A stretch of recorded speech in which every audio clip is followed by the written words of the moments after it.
Welcome to इडवेरिया GK study. इडवेरिया GK study में आप लोग का स्वागत है। मैं इस चैनल के माध्यम से भौतिकी विज्ञान का दैवनी चैप्टर से मैं उन सब क्वेश्चनों को पढ़ाने जा रहा हूं जो पिछले कई एग्ज़ामों में रिपीट होते आए हैं। वीडियो पसंद आए तो वीडियो को लाइक करें, चैनल सब्सक्राइब करें, बेल आइकन दबाएँ और उन भाइयों तक शेयर करें जो कॉम्पिटिटिव एग्ज़ाम्स की तैयारी कर रहे हैं। ध्वनि तरंगों की प्रकृति होती है अनुदैर्घ्य होती है। क्या होती है? अनुदैर्घ्य। निम्न में से कौन सा कथन ध्वनि तरंगों के लिए सत्य है? 0 डिग्री सेंटीग्रेड पर इसकी चाल 332 मीटर प्रति सेकंड होती है। निम्न में से कौन सा कथन ध्वनि तरंगों के लिए सत्य है? 0 डिग्री सेंटीग्रेड पर इसकी चाल 332 मीटर प्रति सेकंड होती है। अब श्रव्य तरंगों की आवृत्ति होती है। अब श्रव्य तरंगों की आवृत्ति होती है 20 हर्ट्ज से कम, 20 हर्ट्ज से कम, 20 हर्ट्ज से कम, 20 हर्ट्ज से कम।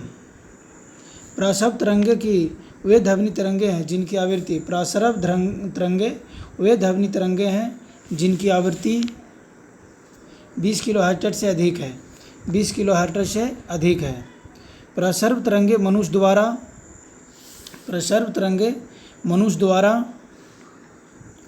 नहीं सुनी जाती है। प्रसव तरंगे मनुष्य द्वारा नहीं सुनी जाती है।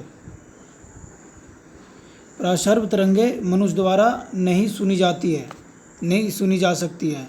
प्रसव तरंगों को सबसे पहले किसने सीटी बजाकर उत्पन्न किया था? गाल्टन ने किया था। प्रसव तरंगे को सबसे पहले किसने सीटी बजाकर उत्पन्न किया था? गाल्टन ने।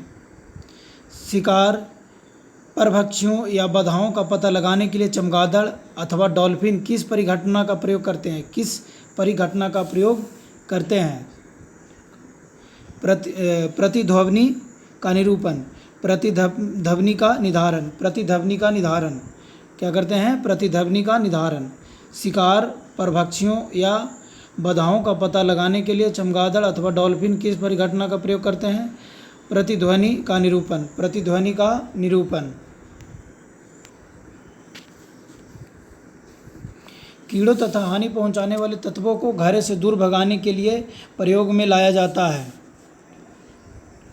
अल्ट्रासोनिक तरंग लाया जाता है। अल्ट्रासोनिक तरंग। कीड़ों तथा हानि पहुंचाने वाले तत्वों को घरों से दूर भगाने के लिए प्रयोग में लाया जाता है अल्ट्रासोनिक तरंग। ध्वनि का तात्व किस पर निर्भर करता है? पिच। ध्वनि का पिच या तात्व किस पर निर्भर करता है?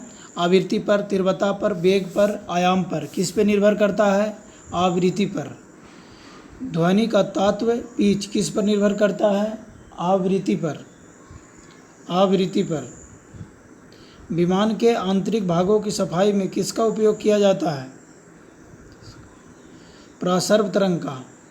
प्रसर्व तरंग का। विमानों के आंतरिक भागों की सफाई में किसका प्रयोग किया जाता है? प्रसर्व तरंग का। 20 हर्ट्ज से 20,000 हर्ट्ज बारंबारता की ध्वनि निम्नलिखित में से क्या है? श्रव्य या ऑडिबल ध्वनि है। 20 हर्ट्ज से 20,000 हर्ट्ज तक बारंबारता की ध्वनि निम्नलिखित में से क्या है? श्रव्य या ऑडिबल ध्वनि है। श्रव्य या ऑडिबल ध्वनि है। विमानों के आंतरिक भागों की सफाई में किसका प्रयोग किया जाता है? कौन सी तरंग का? प्रसर्व तरंग का। 20 हर्ट्ज से 20,000 हर्ट्ज बारंबारता की ध्वनि निम्नलिखित में से क्या है? श्रव्य या ऑडिबल ध्वनि है। तरंग का वेग आवृत्ति n तथा तरंगदैर्घ्य बाह्य में संबंध दिया जाता है। v बराबर n अवलिक धैर्य, v बराबर n इंटू धैर्य, n इंटू धैर्य, v बराबर n इंटू धैर्य। चंद्रमा पर धरातल से दूर विस्फोट सुनाई नहीं पड़ता है क्योंकि वायुमंडल की अनुपस्थिति के कारण। चंद्रमा पर धरातल से दूर विस्फोट सुनाई नहीं पड़ता है क्योंकि वायुमंडल की अनुपस्थिति के कारण। वायुमंडल की अनुपस्थिति के कारण। चमगादड़ अंधेरे में उड़ सकती है क्योंकि। चमगादड़ अंधेरे में उड़ सकती है क्योंकि वे अति तीव्र ध्वनि तरंगे पैदा करती है जो उसको नियंत्रण करती है। वे अति तीव्र ध्वनि तरंगे पैदा करती है जो उसका नियंत्रण करती है। वायु में ध्वनि की चाल 332 मीटर प्रति सेकंड होती है। यदि दाब बढ़ाकर दुगना कर दिया जाए तो ध्वनि की चाल क्या होगी? 332 मीटर प्रति सेकंड ही रहेगी। वायु में ध्वनि की चाल 332 मीटर प्रति सेकंड होती है। यदि दाब बढ़ाकर दुगना कर दिया जाए तो ध्वनि की चाल होगी 332 मीटर प्रति सेकंड। निम्न द्रवों में से ध्वनि सबसे तेज यात्रा करती है। निम्न द्रवों में से ध्वनि सबसे तेज यात्रा करती है। किस में? स्टील में, वायु में, निर्वात में, जल में। किस में? स्टील में। निम्न द्रवों में से ध्वनि सबसे तेज किस में यात्रा करती है? स्टील में। बादलों की बिजली की चमक। बादलों की बिजली की चमक के काफ़ी समय बाद बादलों की गर्जन सुनाई देती है। इसका कारण है?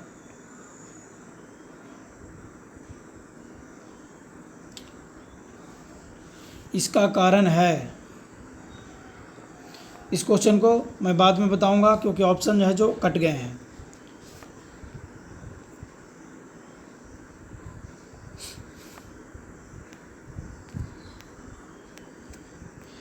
क्योंकि प्रकाश की चाल ध्वनि की चाल में बहुत अधिक है। प्रकाश की चाल ध्वनि की चाल में बहुत अधिक है, इसीलिए बादलों की बिजली की चमक काफ़ी समय बाद बादलों की गर्जन सुनाई देती है।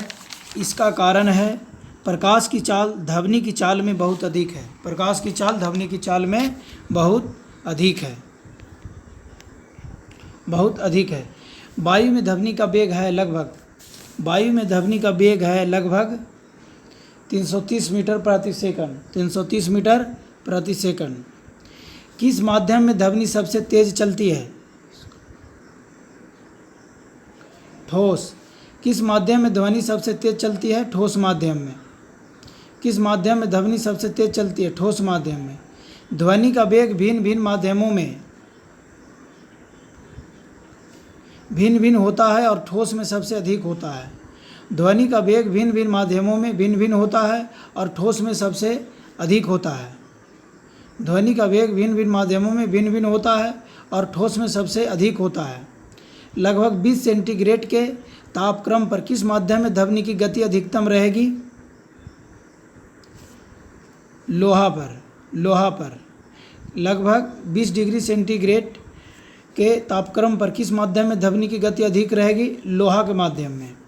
लोहा के माध्यम में अधिक रहेगी। लोहा के माध्यम में। लगभग 20 सेंटीग्रेड के तापक्रम पर किस माध्यम में ध्वनि की गति अधिक रहेगी? लोहा के माध्यम में। निम्न में से कौन सा एक कथन सही नहीं है? आर्द्रता के बढ़ने पर वायु में ध्वनि का वेग कम हो जाता है। निम्न में से कौन सा एक कथन सही नहीं है? आर्द्रता के बढ़ने पर वायु की ध्वनि में वेग कम हो जाता है, ये गलत है।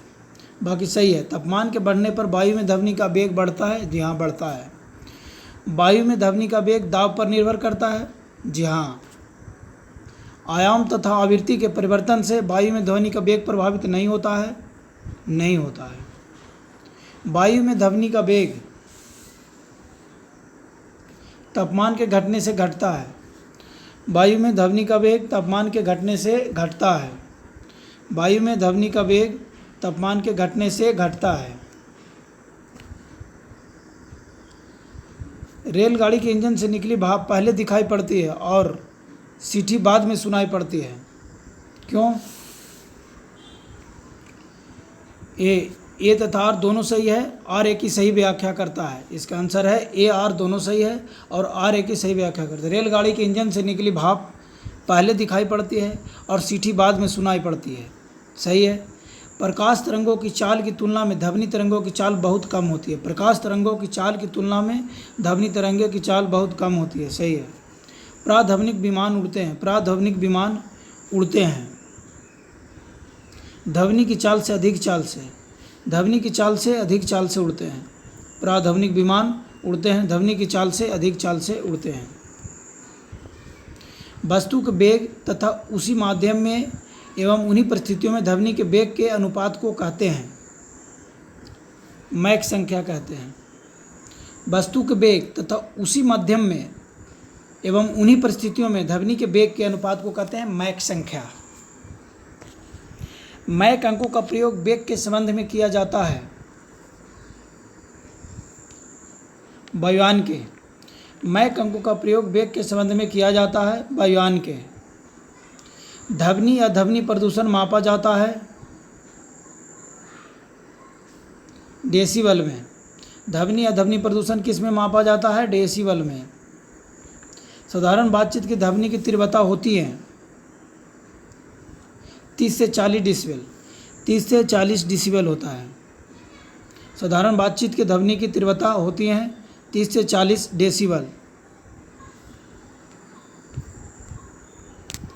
ध्वनि की वह विशेषता जो एक मादा ध्वनि को नर ध्वनि से भिन्न करती है, क्या होता है वो? ध्वनि की वह विशेषता जो एक मादा ध्वनि को नर ध्वनि में भिन्न करती है, क्या कहलाता है? तारत्व कहलाता है। क्या कहलाता है? तारत्व। ध्वनि की वह विशेषता जो एक मादा ध्वनि को नर ध्वनि से भिन्न करती है, क्या कहलाती है? तारत्व। ध्वनि के किस लक्षण के कारण कोई ध्वनि मोटी या पतली होती है? ध्वनि के किस लक्षण के कारण कोई ध्वनि मोटी या पतली होती है? तारत्व के कारण, पिच के कारण। तारत्व। ध्वनि के किस लक्षण के कारण कोई ध्वनि मोटी या पतली होती है? तारत्व के कारण। पुरुषों की अपेक्षा महिलाओं की आवाज़ अधिक तीक्ष्ण होती है, यानी पतला होती है, क्योंकि महिलाओं की आवाज़ का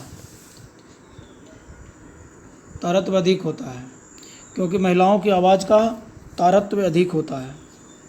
पुरुषों की अपेक्षा महिलाओं की आवाज़ अधिक तीक्ष्ण होती है, क्योंकि महिलाओं की आवाज़ तारत्व अधिक होता है। एक युवक पुरुष की आवाज़ की तुलना में छोटे बच्चे की आवाज़ अधिक प्रिय क्यों लगती है? क्यों लगती है कि बच्चे की आवाज़ का तरत्व पुरुष की आवाज़ के तरत्व की तुलना में अधिक होता है? बच्चे की आवाज़ में तरत्व होता है, तरत्व पुरुष की आवाज़ के तरत्व की तुलना में अधिक होता है। स्त्रियों की आवाज़ पुरुषों की अपेक्षा पतली होती है, क्योंकि स्त्रियों की आवाज़ में की आवृत्ति अधिक होती है। आवाज़ की आवृत्ति अधिक होती है। स्त्रियों की आवाज़ पुरुषों की अपेक्षा पतली होती है, क्योंकि स्त्रियों की आवाज़ की आवृत्ति अधिक होती है। स्त्रियों की आवाज़ पुरुषों की अपेक्षा पतली होती है, क्योंकि स्त्रियों की आवाज़ की आवृत्ति अधिक होती है। यह सितार और बांसुरी पर एक ही स्वर बजाया जाए तो उनसे उत्पन्न ध्वनि का भेद निम्नलिखित में से अंतर के कारण किया जा सकता है। केवल ध्वनि गुणता से। यदि सितार और बांसुरी पर एक ही स्वर बजाया जाए तो उनसे उत्पन्न ध्वनि का भेद निम्नलिखित में से अंतर के कारण किया जा सकता है। केवल ध्वनि गुणता से अलग किया जा सकता है। निम्नलिखित में से कौन सा एक वायु में ध्वनि तरंगों द्वारा उत्पादित नहीं होता है? निम्नलिखित में कौन सा एक वायु में ध्वनि तरंगों द्वारा उत्पादित नहीं होता है? ध्रुवन नहीं होता है। निम्नलिखित में से कौन सा एक वायु में ध्वनि तरंगों द्वारा उत्पादित नहीं होता है? ध्रुवन। ध्वनि तीव्रता की डेसिबल में वो अधिकतम सीमा जिसके ऊपर व्यक्ति सुन नहीं सकता। डेसिबल में अधिकतम सीमा क्या होगा जिसको आदमी सुन नहीं सकता है? 95 डेसिबल से अधिक नहीं सुन सकता है। ध्वनि तीव्रता की डेसिबल में वो अधिकतम सीमा जिसके ऊपर व्यक्ति सुन नहीं सकता है। 95 डेसिबल के ऊपर व्यक्ति सुन नहीं सकता है। निम्न में से किसके द्वारा सबसे अधिक ध्वनि प्रदूषण होता है? मोटर गाड़ी, पॉप म्यूजिक, रेलवे इंजन, हवाई जहाज़ की उड़ान भरना। नज़दीक आती रेलगाड़ी की सीटी की आवाज़ बढ़ती जाती है, जबकि दूरी जाने वाली रेलगाड़ी के लिए घटती जाती है। यह घटना उदाहरण है किसका? कौन सा नियम का उदाहरण है?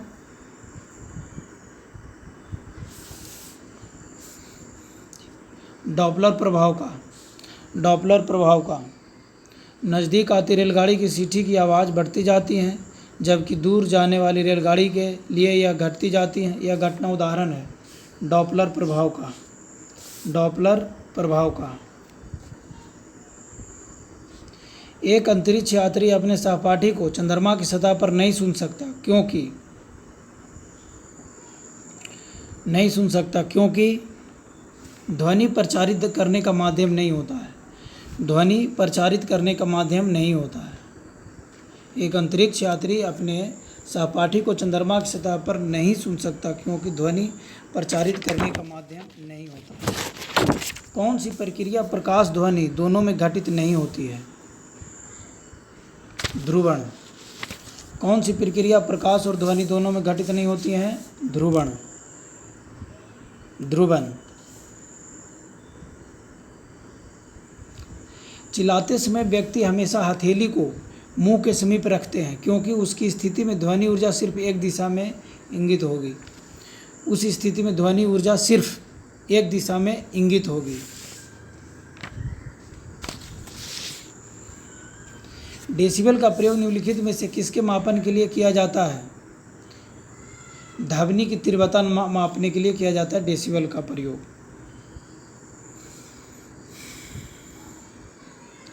प्रतिध्वनि का कारण है ध्वनि का प्रवर्तन। प्रतिध्वनि का कारण है ध्वनि का प्रवर्तन। स्पष्ट प्रतिध्वनि सुनने के लिए परावर्तक तल व ध्वनि स्रोत के बीच न्यूनतम दूरी होनी चाहिए। न्यूनतम दूरी क्या होनी चाहिए? 17 मीटर। स्पष्ट प्रतिध्वनि सुनने के लिए परावर्तक तल व ध्वनि स्रोत के बीच न्यूनतम दूरी होनी चाहिए 17 मीटर। रडार की कार्य प्रणाली निम्न सिद्धांत पे कार्य करता है। किस पे करता है? रेडियो तरंगों का प्रवर्तन के सिद्धांत पे काम करता है। रेडियो तरंगों का प्रवर्तन के सिद्धांत पे काम करता है। रडार की कार्य प्रणाली निम्न सिद्धांत पर आधारित होती है। रेडियो तरंगों का प्रवर्तन। किसी प्रतिध्वनि को सुनने के लिए मूल आवाज़ और प्रतिध्वनि के बीच का समय अंतराल क्या होना चाहिए? 1/10 सेकंड से अधिक। किसी प्रतिध्वनि को सुनने के लिए मूल आवाज़ और प्रतिध्वनि के बीच का समय अंतराल क्या होना चाहिए? 1/10 सेकंड से अधिक।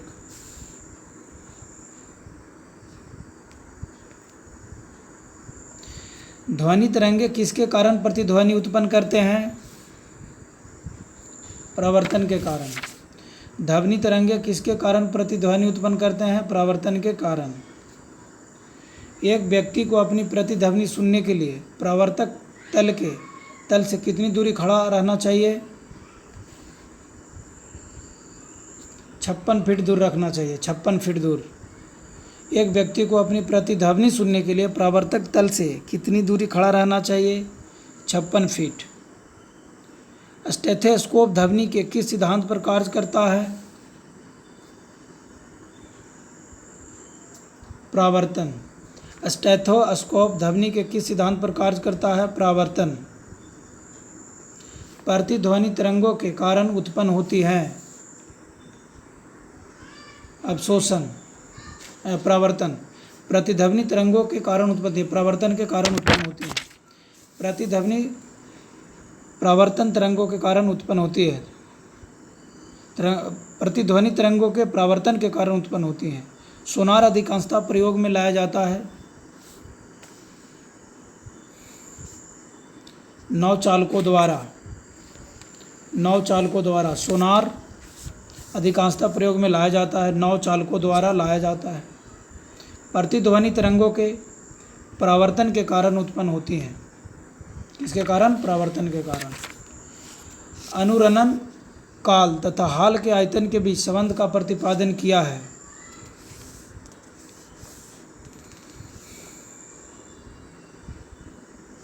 सेविन ने किया है। अनुरणन काल तथा हाल के आयतन के बीच संबंध का प्रतिपादन किया है। सेविन ने किया है। गुंजहीन हॉल का अनुरणन काल होता है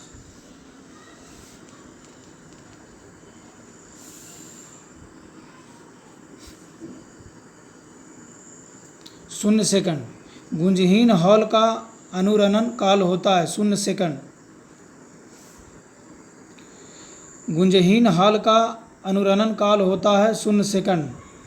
जब सेना पुल को पार करती है तो सैनिकों को कदम से कदम मिलाकर न चलने का निर्देश दिया जाता है क्योंकि पैरों से उत्पन्न ध्वनि के अनुनाद के कारण पुल टूटने का खतरा रहता है। पैरों से उत्पन्न ध्वनि के अनुनाद के कारण पुल टूटने का खतरा रहता है। हम रेडियो की घुंडी घुमाकर विभिन्न स्टेशनों के कार्यक्रम सुनते हैं, यह संभव है अनुनाद के कारण। हम रेडियो की घुंडी घुमाकर विभिन्न स्टेशनों के कार्यक्रम सुनते हैं, यह संभव है अनुनाद के कारण। कहा जाता है कि जब तानसेन गाता था तो खिड़की के कांच या कांच के गिलास के टुकड़े हो जाते थे।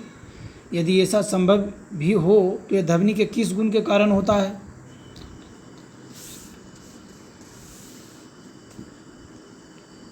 अनुनाद के कारण। अनुनाद के कारण। जब हम जल के नीचे सुराही भरने के लिए रखते हैं तो जैसे जैसे सुराही भरती है वैसे वैसे हमें विशेष प्रकार की ध्वनि सुनाई देता है। इसका कारण क्या है? अनुनाद। अनुनाद के कारण। अनुनाद। जब हम जल के नीचे सुराही भरने के लिए रखते हैं तो जैसे जैसे सुराही भरती जाती है वैसे वैसे विशेष प्रकार की ध्वनि सुनाई देती है। इसका कारण है अनुनाद। रेडियो का समस्वरण स्टेशन उदाहरण है अनुनाद। रेडियो का समस्वरण स्टेशन उदाहरण है अनुनाद। जब किसी स्थान पर दो लाउडस्पीकर साथ साथ बजते हैं तो किसी स्थान पर विशेष पर बैठे श्रोता को इनकी ध्वनि नहीं सुनाई देती। इसका कारण है व्यतिकरण। व्यतिकरण के कारण। जब किसी स्थान पर दो लाउडस्पीकर साथ साथ बजते हैं तो किसी स्थान विशेष पर बैठे श्रोता को इनकी ध्वनि नहीं सुनाई देती। इसका कारण है व्यतिकरण। समुद्र में स्थान स्थान पर ऊंचे प्रकाश घर लाइट हाउस बनाए जाते हैं जहां से बड़े बड़े सायरन बजाकर जहाज़ों को संकेत भेजे जाते हैं। कभी कभी जहाज़ नीरव क्षेत्र में पहुंच जाते हैं, साइलेंस जोन में, जहां सायरन की ध्वनि सुनाई नहीं देती है। तो ये नीरव क्षेत्र ध्वनि तरंगों को किस गुण के कारण निर्मित होते हैं?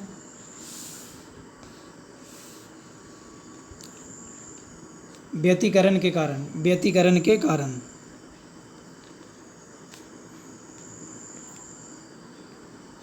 किसी ध्वनि स्रोत की आवृत्ति में होने वाले उतार चढ़ाव को कहते हैं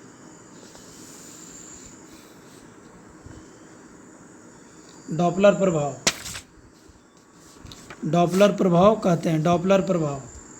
किसी ध्वनि स्रोत की आवृत्ति में होने वाले उतार चढ़ाव को कहते हैं डॉपलर प्रभाव। डॉपलर प्रभाव संबंधित है ध्वनि। डॉपलर प्रभाव संबंधित है ध्वनि से। पास आती रेलगाड़ी की सीटी की आवृत्ति या तीक्ष्णता बढ़ती जाती है, ऐसा किस घटना के कारण होता है? डॉपलर प्रभाव के कारण होता है। पास आती हुई रेलगाड़ी की सीटी की आवृत्ति तथा तीक्ष्णता बढ़ती जाती है, ऐसा किस घटना के कारण होता है? डॉपलर प्रभाव के कारण होता है। आर्द्र वायु में ध्वनि का वेग शुष्क वायु की तुलना में अधिक होता है क्योंकि आर्द्र वायु में शुष्क वायु की तुलना में घनत्व कम होता है। आर्द्र वायु में शुष्क वायु की तुलना में घनत्व कम होता है। आर्द्र वायु में ध्वनि का वेग शुष्क वायु की तुलना में अधिक होता है क्योंकि आर्द्र वायु में शुष्क वायु की तुलना में घनत्व कम होता है। निम्नलिखित कथनों में से कौन सा सही है?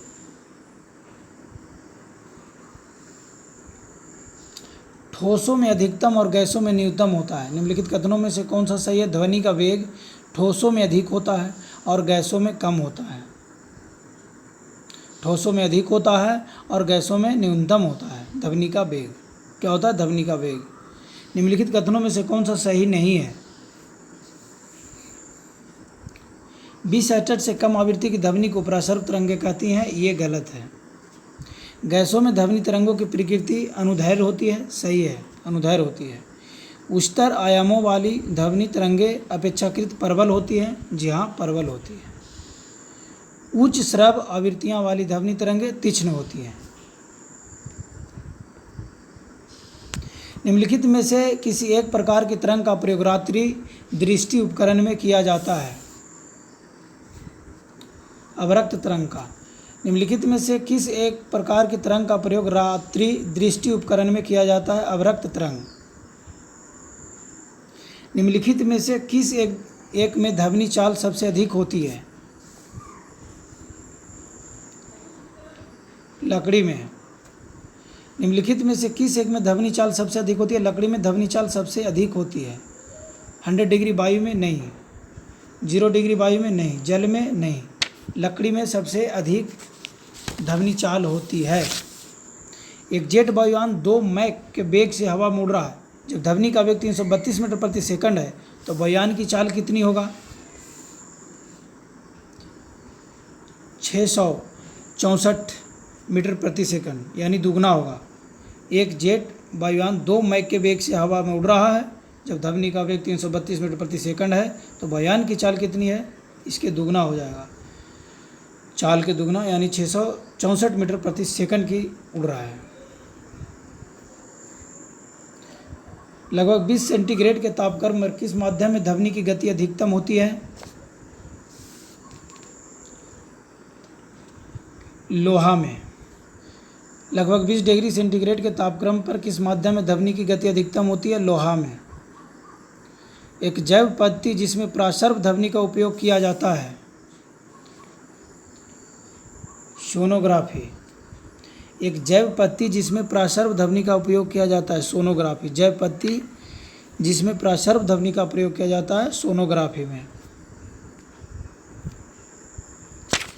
कौन सी तरंगें शून्य में संचरण नहीं करती है?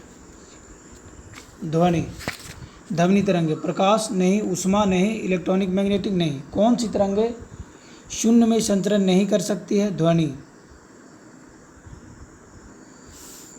यदि इसका आंसर ए है। यू ए से बड़ा यू डब्ल्यू है, यू बड़ा सा डब्ल्यू यू एस है। ए डब्ल्यू एस ये बड़ा है, ए डब्ल्यू एस। ध्वनि तरंगें नहीं चल सकती है निर्वात में। निर्वात में नहीं चल सकती है ध्वनि तरंगें, नहीं चल सकती है निर्वात में। ठोस माध्यम में नहीं, द्रव माध्यम में नहीं, गैस माध्यम में नहीं, निर्वात में नहीं चल सकती। बाकी ठोस माध्यम में भी चलेगी, गैसीय माध्यम में भी ध्वनि तरंगें चलेगी और द्रव माध्यम में भी चलेगी। वह उपकरण जो ध्वनि तरंगों की पहचान तथा ऋजु रेखन के लिए प्रयुक्त होता है क्या कहलाता है? सोनार कहलाता है। वह उपकरण जो ध्वनि तरंगों की पहचान तथा ऋजु रेखन के लिए प्रयुक्त होता है क्या कहलाता है? सोनार। प्राध्वनिक विमान नामक एक प्रघाती तरंग पैदा करता है। कौन सा तरंग पैदा करता है? प्रसर्व तरंग पैदा करता है। प्राध्वनिक विमान प्रसर्व तरंग नामक एक प्रघाती तरंग पैदा करता है। प्राध्वनिक विमान कौन सा तरंग पैदा करता है? प्रसर्व तरंग नामक एक प्रघाती तरंग पैदा करता है, प्रसर्व तरंग। इको साउंडिंग प्रयोग होता है समुद्र की गहराई मापने के लिए। इको साउंडिंग प्रयोग होता है समुद्र की गहराई मापने के लिए। समुद्र की गहराई मापने के लिए इको साउंडिंग प्रयोग होता है समुद्र की गहराई मापने के लिए। एकॉस्टिक विज्ञान है ध्वनि से संबंधित। 83 एकॉस्टिक विज्ञान है ध्वनि से संबंधित। एकॉस्टिक विज्ञान है ध्वनि से संबंधित। मनुष्यों के लिए मानक ध्वनि स्तर है।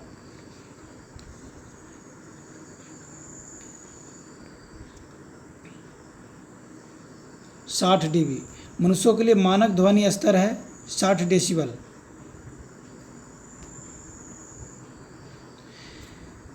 निम्न वस्तुओं का पता लगाने के लिए प्रयुक्त किए जाने वाले उपकरण को कहते हैं?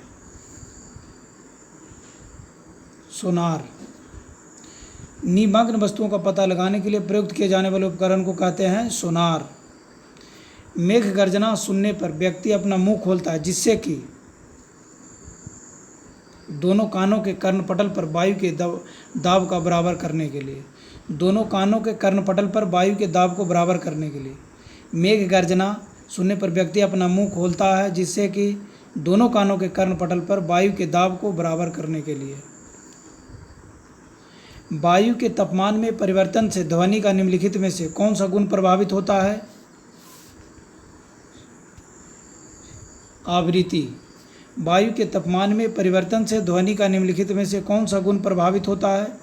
आवृत्ति। वायु के तापमान में परिवर्तन से ध्वनि का निम्नलिखित में से कौन सा गुण प्रभावित होता है? आवृत्ति। किसी संगीत यंत्र की ध्वनि तीव्रता मापी जाती है। किसी संगीत यंत्र की ध्वनि तीव्रता मापी जाती है किससे? डेसिबल में। किस में नापी जाती है? डेसिबल में। महो, लक्स, हेनरी नहीं, डेसिबल में मापी जाती है। यदि वीडियो पसंद आया होगा तो वीडियो को लाइक करें, चैनल सब्सक्राइब करें, बेल आइकन दबाएं, उन भाइयों तक शेयर करें जो कॉम्पिटिटिव एग्जाम की तैयारी कर रहे हैं। धन्यवाद।